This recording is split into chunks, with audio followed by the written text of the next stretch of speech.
First story is titled, Am I the a-hole for medically tattooing my child under the recommendation of a doctor? Hear me out. I, 31 female, and my husband tried for 5 years to get pregnant. Testing eventually revealed I have eggs of freaking steel, and without medical help, I'll never get pregnant. So that's what we did. Gave our samples, 1 petri dish, and 9 months later, I have 2 beautiful fraternal twin boys. Jack and Adam, fake. Thing is, Jake has a condition. Without going into detail, requires a shot once a week. Once he is older, he can take pills. I went back to work and mother-in-law offered to watch the babies. She's wonderful. I trust her 100%. They were 9 months, now 16 months. During this time, she would give us injection as we had a schedule. 10 a.m. before snack and nap. Worked very well until a month ago when she gave the shot to the wrong kid. Now they may be fraternal, but they look identical. I'll be honest, my husband and I even mixed them up sometimes. Everyone does. She immediately noticed her mistake, called 911, and they were transferred to the hospital. By the time I got there, Adam had been given the reversal agent, and they were both happily sipping on juice, loving the attention. We went home the same night, told to push fluids. He was never in danger. It's a very slow-acting medication that at worst would have given him diarrhea in a few days. Mother-in-law was beside herself. I tried to ease her worry, but she refused to babysit, so to daycare they went. This daycare has a nurse, cause some of the kids have medications, so she knew what to do, but the worry of mixing up the kids was a valid concern, and they would not keep name tags on. Doctor recommended a medical tattoo. Explained they tattoo a freckle, no bigger than the end of a pencil eraser, on an area of skin that's easily seen while the child is under mild sedation, similar to dental offices. Because of the area, it usually fades in 2 to 3 years, but by then, they should have developed more personal features and may not need it redone. So after discussion with my husband, we did it. He has a 2mm brown freckle on his earlobe. From entering the office to leaving, it took 30 minutes. Never felt a thing. Mother-in-law lost her crap the second I mentioned a medical tattoo. I tried to explain, but she just freaked out, so I put both kids on the floor and told her to pick up Jack and find a tattoo. She picked up Adam, so I handed her Jack, and after 20 minutes, still couldn't find it. Stripped him to his skivvies. I finally pointed it out, and she went, "That's just a freckle." I just said, my point exactly. Adam doesn't have a freckle there, so that's how daycare can tell them apart. She's still pissed and ranting. Once I explain to others and they fail to find it, they understand, but they still think I went too far in tattooing my child and altering their body. I believe I took the necessary precautions recommended by the doctor, and that the tattoo will fade with sun exposure and as he grows. By the time he's 5, it probably won't even be visible, or it'll just look like a faded freckle. So, am I the a-hole? Now for the top comments. Not the a-hole at all. It's literally a fake freckle. It's not like you gave him a full sleeve of pin-up girls and muscle cars.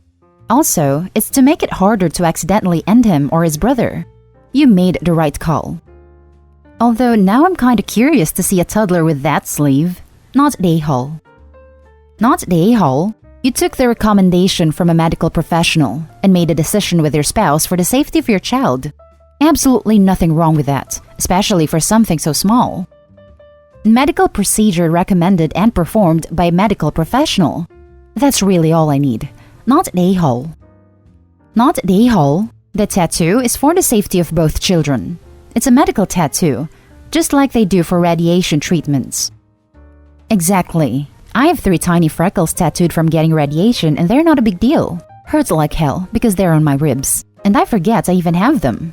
I'd argue that it wasn't my choice either, in a way, as it was just sprung on me as a surprise at that appointment. And unless I want my cancer to come back, I had to go along with it. Not the a-hole. The next story is titled, Am I the a-hole for dramatically running away from an intervention my mother-in-law threw for me? Husband, 28 male, and I, 28 female, live in Colorado. We love beer, and we live an active lifestyle, hiking, snowshoeing, skiing. No beer hits like a beer after climbing a 14-year, and I love a glass of wine in the bath on a lazy Sunday afternoon. My mother-in-law loves to clean her kids' houses as a gift quarterly. This works because we're notoriously lazy deep cleaners. This is important. A week ago, she asked to meet her at the park. I showed up to find a bizarrely socially distant group of my in-laws waiting for me with a box. She started saying, "Kaylee, this is an intervention. We're here because we love you," etc. It was awkward and I got nervous. She opened the box and showed 3 empty bottles of wine and 2 full bottles of wine, plus an empty 16-ounce beer can.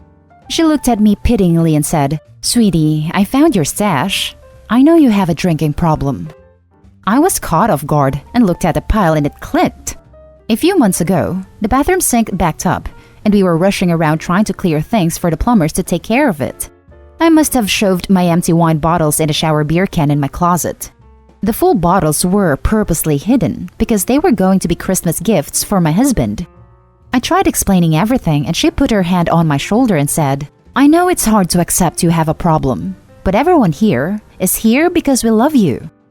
Look, I drink a beer with dinner or after work a few times a week, a beer or 2 at a brewery, not lately, obviously, with friends, and occasionally have some wine while taking a bath. I haven't even had a hangover since college." Then she smashed the wine bottles that were for my husband, saying it's for my own good. I started yelling at her that they were presents. She just looked me in the eye and did it again. So I ran back to our house sobbing. She called/left messages saying I can't hide from my problem and that she would be talking to my husband about sending me away for detox. She was tired of me hurting everyone by forcing my choices on everyone. That is, not giving her grandkids, the one sore spot between us I thought she'd gotten over. She didn't explain to my husband what the stash was, just that she found one, and he turned on me for running away from the intervention, saying that made me look guilty as hell. I felt so alone. The issue became that I made myself seem guilty by running. My husband understands what happened now, but he's told me that I need to find a way to put it all behind and maybe just not drink around his family for a while. I don't agree. I'm not going along with this. Fine, I won't drink around his family, but I'm not apologizing for running away when I felt scared and cornered. And I'm absolutely not copping to a drinking problem when I don't have one. Am I the a-hole for not just going along with this to make everyone happy? I feel like I'm going crazy. Now for the top comments. Couple things. 1. Interesting and telling that she threw an intervention without your husband involved. That means she knows it's shady. Or it means something else, which is both crappy and shady. 2. Why assume that stuff was yours? Why not her son's? Why not both of yours? 3. That loves to clean her kids' houses is a trap. She's snooping. It's an excuse. I've heard it many times. Not the a-hole for sure. Yet, I would start asking some questions if I were you. 3 is so true, and what my first thought was too. It's guaranteed so she can snoop. Not the a-hole, and I'm surprised Opie's husband isn't angrier with their mom for this mess. I wouldn't apologize. 2 bottles is hardly a stash. She's just way out of line. She could have asked you privately about it, but jumping to conclusions and involving the whole family is just a jerk move in my opinion. Talk to your husband about how you feel alone and wrong to see what he has to say. The mother-in-law is just ridiculous for blowing this out of proportion. And smashing wine bottles at a park. I mean, WTF? Not the a-hole. That's incredibly toxic, and it's going to be a long road to come back from being so betrayed and gaslit. Your husband should be supporting you, not allowing her to intervene in your marriage that way, and you both should move away from her, or at least turn down her offers to help in the future because it's just cover for snooping. How did you know that wasn't your husband's stash? Oh, that's a good thing to point out. We have 2 different closet areas and 2 bathrooms, and the one with the wine/beer can was near my bathroom where all my clothes and stuff were. So she could have known for sure it wasn't his, but I guess it made geographic sense. Now for the next story. Am I the a-hole for refusing to drive the vehicle my husband traded my car in for after he claimed he thought I was pregnant? Back when I was 18, we bought a car together, an Audi TT. We bought it for me as he already had a vehicle. Where he is 2 years older, his name had to be on the lease because his credit was far better than my non-existent credit, but all payments were made by me and I bought it outright within 3 years. We are now 26 female and 28 male. Now this car has always held a special place in my heart. I don't know why, other than the fact that I'm a sentimental girl and this car represented the first big move him and I ever made together. Probably stupid, but anyways, I was just in love with this freaking car. His name remained on it because we never felt the need to just switch it over to strictly me. Obviously, I should have done that, which I realize now.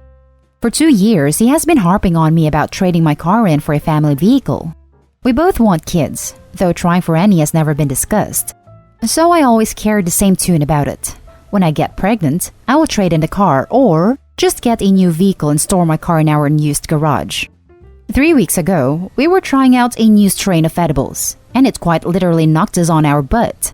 During this, we apparently discussed him thinking I was pregnant and that he felt it was time to turn the car over for a family vehicle. I don't recall this conversation, but we have hidden cameras, which I watched, and I did in fact agree to it and even said that I thought I may be pregnant as well. I don't know why the hell I said that because I don't think I am. Anyways, my car was due for a routine check, and I had to work that day, so I took hubby's car while he took my car for our appointment. When I got back home, my car was gone, and a 2019 Subaru Forester was sitting in its place. This is the vehicle we agreed on getting in the event of me becoming pregnant. I lost my crap.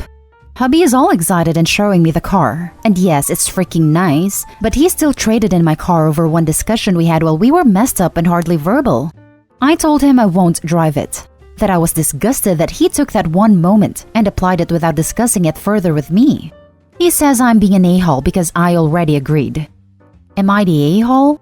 Just to make it clear, he was equally as messed up as I was that night, if not more. Now for the top comments. Not the a-hole. He was looking for an excuse to force you into family mode sooner. He took that conversation as gospel and acted on it, without clarifying it with you at all. Why the hell would he think he can do that after one high chat? And especially when you added a caveat of storing the Audi and keeping it. He took your car. I'd be mad too. Tell him to get it back, or you're going to key up the new car and slash its tires. I mean, it's now your car, right? You can do what you want. OP, I'd be watching your birth control like a hawk, from here out too, because it looks like he's decided it's time for you to get pregnant. Not at a-hole. You can call the dealership. If you explain what happened, they might be willing to let you trade back. Expect a fee though. Either way, I'd sell the new car and tell him to get over it. He can't make unilateral decisions without you. I'd rethink this relationship. This is a let's for e-kids now move. This is a look at what kids with him will look like. When someone tells you who they are, believe them. Go back to the dealership today and see if you can get your car back. Not the a-hole. Your husband is a jerk. Now for the last story. Am I the a-hole for giving back my dead friend's army possessions to his family, not his ex-girlfriend? My friend passed away from an overdose on December 10, 2019. 5 days' time, it will be the first anniversary. His ex waited 6 hours to call an ambulance while he died on her couch and failed to save his life in a lot of people's eyes. She asked me to hide all his army possessions from the family so they couldn't take them from her. I'm talking army helmets, badges, medals, hats, maps, manuals, very intimate stuff. She is a full substance addict. I reported her to child safety months ago, and months ago she asked for some of his stuff to pawn presumably for D's. I talked her out of it. Me and some friends went to his funeral. It was a full Australian Army funeral as he was a commanding officer. I've had a falling out with her. She wants his stuff back. However, I decided based on her not calling an ambulance for 6 hours and wanting to hawk his stuff, to contact his family and return it to them. I spoke with the parents last night. They were eternally grateful.